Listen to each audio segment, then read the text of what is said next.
നീറ്റിന് പഠിക്കുന്ന കുട്ടികളുടെ പാരൻസിനോടുള്ള വീഡിയോ സീരീസിലെ നെക്സ്റ്റ് വീഡിയോയിലേക്കാണ് നമ്മളുള്ളത്. വാത്സല്യ സീരീസ്.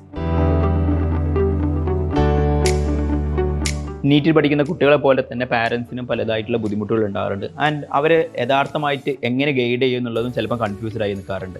ആൻഡ് ഈ വീഡിയോ സീരീസിൽ ഞാൻ ഡിസ്കസ് ചെയ്യുന്നത് എനിക്ക് പേഴ്സണലി അനുഭവം ഉണ്ടായിട്ടുള്ള റീസെൻ്റ്ലി വന്ന ഒരു കോളിനെ ബേസ് ചെയ്തിട്ടാണ്.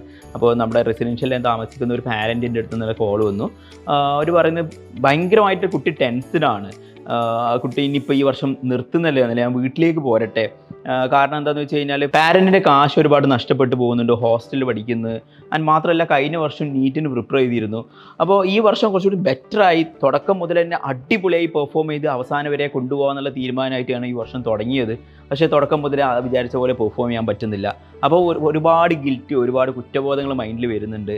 അത് കാരണം വീട്ടുകാരോടുള്ള സ്നേഹം, കാരണം അച്ഛനും അമ്മയും അധ്വാനിച്ചുണ്ടാക്കുന്ന ഈ കാശാണല്ലോ ഞാൻ ഹോസ്റ്റലിൽ അത്ര പോലെ പെർഫോം ചെയ്യാൻ പറ്റാണ്ട് പോയിക്കൊണ്ടിരിക്കുന്നത് എന്നുള്ളതാണ് കുട്ടിയുടെ തോട്ട് വരുന്നത്. അപ്പോൾ ഇതിനെ എങ്ങനെ പാരൻറ്റ് റെസ്പോണ്ട് ചെയ്യണം എന്നുള്ളതാണ് ഇവിടെ വലിയൊരു കൺഫ്യൂഷനായി നിൽക്കുന്നത്. ഒന്നാമത് കുട്ടിയുടെ ആഗ്രഹം ഒരു ഡോക്ടർ ആവണം എന്നുള്ള യഥാർത്ഥമായിട്ടുള്ള ആഗ്രഹത്തോടുകൂടി ഇറങ്ങിയ സ്റ്റുഡൻ്റാണ്.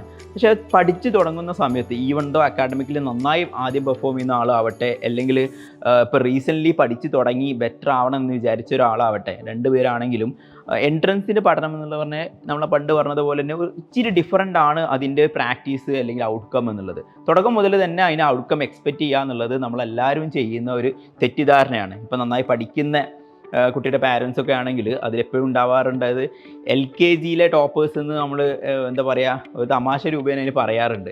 എന്ന് വെച്ചാൽ LKG മുതൽ 12th വരെ ടോപ്പറായിരിക്കുന്ന കുട്ടി ഈ ഒരു പെർട്ടിക്കുലർ എക്സാമിൽ വന്ന് കോമ്പറ്റീഷൻ വെക്കുന്ന സമയത്ത് അവർക്ക് മാർക്ക് കുറഞ്ഞു പോവുകയെന്ന്, അല്ലെങ്കിൽ വിചാരിച്ച മാർക്ക് കിട്ടുന്നില്ല എന്നുള്ളതാണ്.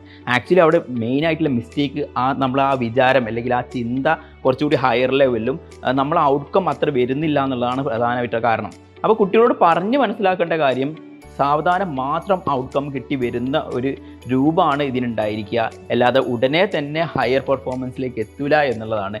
ആൻഡ് സാമ്പത്തികമായി ബുദ്ധിമുട്ട് നിൽക്കുന്ന ഫാമിലീസൊക്കെ പ്രധാനമായി കൺസേൺഡ് ആയിരിക്കുന്നത് കുട്ടികൾ ഈ ഫീസ് കൊടുക്കുന്ന കാരണം അച്ഛനും അമ്മക്കൊക്കെ അത്രയും ബുദ്ധിമുട്ട് വരുന്നില്ല എന്നുള്ളതാണ്. നിങ്ങൾ മനസ്സിലാക്കേണ്ടത് നിങ്ങളുടെ ലൈഫിൻ്റെ ഒരു പ്രോസസ്സിലൂടെ പോയിക്കൊണ്ടിരിക്കുന്നതാണ്. അപ്പോൾ ആ പ്രോസസ്സിൽ ഇതേപോലത്തെ ആക്ടിവിറ്റി നിർബന്ധമാണ്. ഈവൻ ദോ ഔട്ട്കം എന്താണെങ്കിൽ ഈ ഒരു ചെയ്യേണ്ട കാര്യങ്ങൾ എന്തായാലും നിർബന്ധമായി ചെയ്യേണ്ട കാര്യങ്ങളാണ്.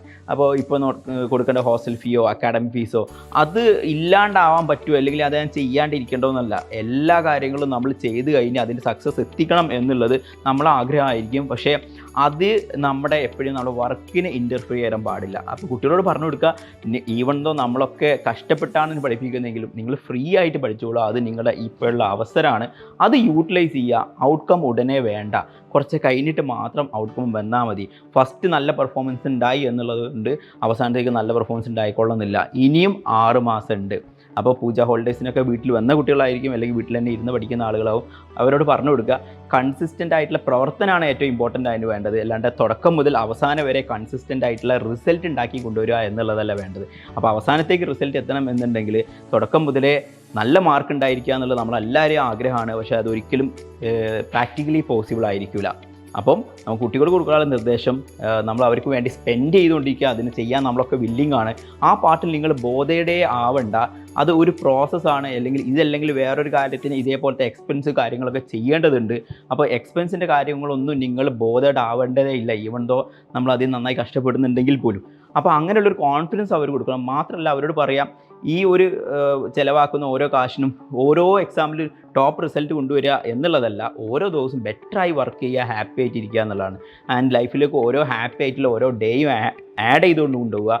ആൻഡ് നമ്മൾ സന്തോഷത്തോടു കൂടിയിട്ടാണ് ഈ പ്രിപ്പറേഷന് വേണ്ടി ഇറങ്ങിയിരിക്കുന്നതെങ്കിൽ നമ്മുടെ ഓരോ പ്രിപ്പറേഷൻ, ചെയ്യുന്ന ഓരോ ഡേയും നമുക്ക് സന്തോഷമായി കൊണ്ടുപോകാൻ പറ്റും. ഒരിക്കലും പ്രഷറല്ല വേണ്ടത്. ഒരു എക്സാമിൻ്റെ അടുക്ക് അടക്കും തോറും ആ എക്സാമിലുള്ള ആവേശമായിരുന്നു കൊണ്ടുവരേണ്ടത്.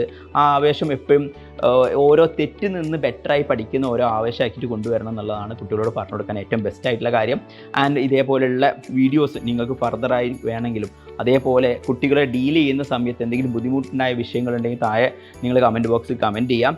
ആൻഡ് കൂടെ ഒരു കാര്യം കൂടിയും പറയാം, വാത്സല്യ സീരീസിൻ്റെ ബേസ് ചെയ്ത് പാരൻസിൻ്റെ അടുത്ത് ഒരുപാട് റെസ്പോൺസ് കിട്ടി. കാരണം നമ്മൾ ഓഫ്ലൈനായിട്ട് തന്നെ ഒരു മീറ്റിംഗ് കണ്ടക്ട് ചെയ്യുന്നുണ്ട്.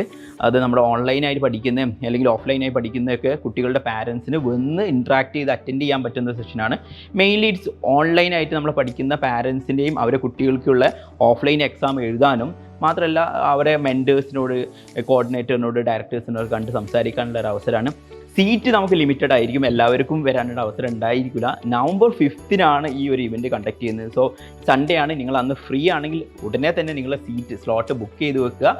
കോഴിക്കോട് ഡോപ്പയുടെ ഓഫീസിൻ്റെ തൊട്ടടുത്തുള്ള ഒരു ഓഡിറ്റോറിയത്തിൽ വെച്ചിട്ടാണ് ഇവൻറ്റ് കണ്ടക്ട് ചെയ്യുന്നത്. സോ ഇതേപോലെയുള്ള ഡിഫിക്കൽട്ടായി നമുക്ക് ഹാൻഡിൽ ചെയ്യാൻ പറ്റുന്ന സിറ്റുവേഷൻസിനെ കുറിച്ചൊക്കെ നമുക്ക് അന്ന് കൂടുതലായി സംസാരിക്കാം.